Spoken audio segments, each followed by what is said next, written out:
Pro Group Management. Workers' comp that works for you. This is 7 at 7 from the Las Vegas Review-Journal.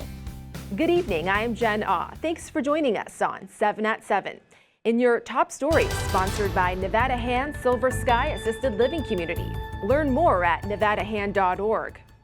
More than 30 years later, the investigation into the death of a local high school student comes to an end. 14-year-old Stephanie Isaacson's death stunned her family and her classmates and made the front page of the Review-Journal on June 3, 1989. Today, Metro Police say they found who murdered Stephanie Isaacson thanks to DNA testing and a generous donation.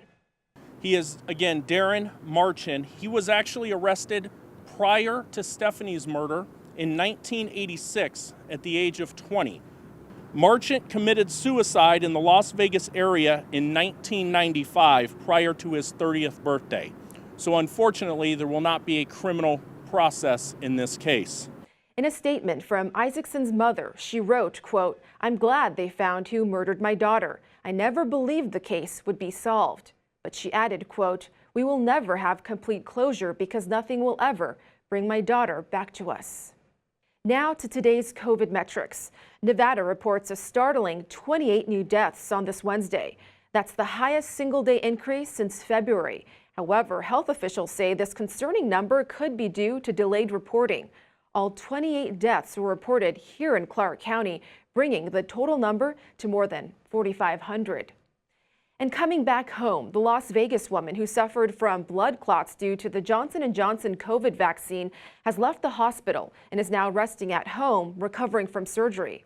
The family of 18-year-old Emma Berkey says she's in good spirits. However, she still struggles with impaired function on her left side, and her family hopes to move as their current home is not wheelchair accessible.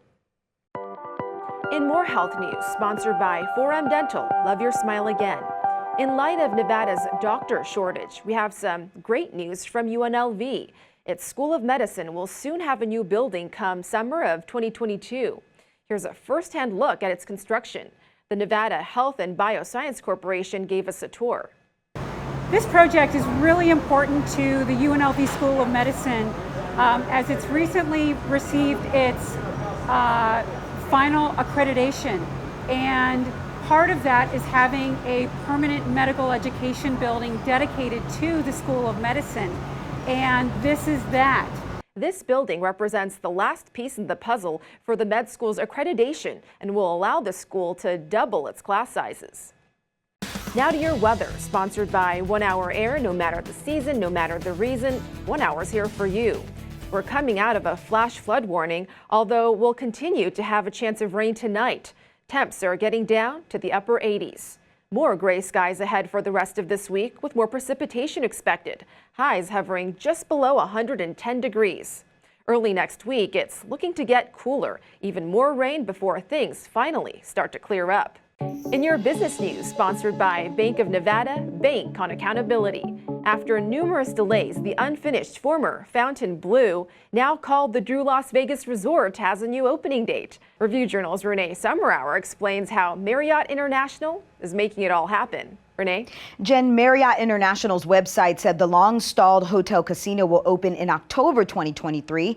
The North Las Vegas Strip Resort will feature more than 3,700 rooms, more than 500,000 square feet of meeting and conference space, and retail, spa, nightlife, pool, casino, and a culinary experience. It originally went bankrupt back in 2009, and it has just been sitting there unfinished ever since. It's had multiple owners come and go, multiple opening dates come and go, and it still hasn't opened yet. So ultimately, we'll see if it actually does debut in October of 2023, but that's the latest date that we have. In 2018, developer Steve Witkoff and Marriott unveiled the resort's new name, Drew Las Vegas, with the expected opening late 2020. Witkoff, who later pushed the opening to 2022, but last March, as Las Vegas rapidly shut down over fears of the coronavirus, he suspended the construction of the resort. Here's the latest in sports. At Mountain West Media Days, UNLV football head coach Marcus Arroyo expressed how excited he is for things to finally get back to normal and hopes he will see major improvements in the program this year.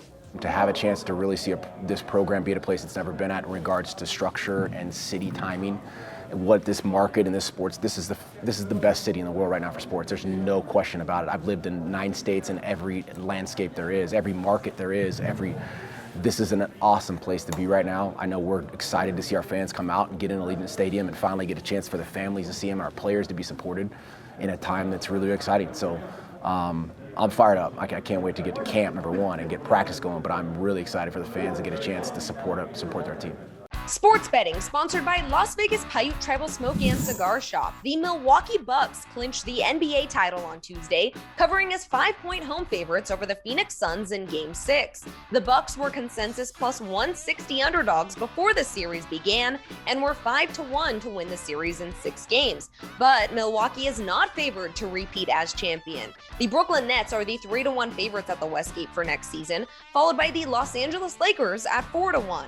The Bucks are 10-1 to win next year's title. Now to your lifestyle news, sponsored by Oakmont of Las Vegas, assisted living and memory care, the best care for the best life. Fans of the soccer team, the Lights FC, are in for a tasty treat come Tuesday. Just last week, fans got to interact with live camels for the team's Hump Day celebration before the game. And next week, the Lights are hosting Taco Tuesday.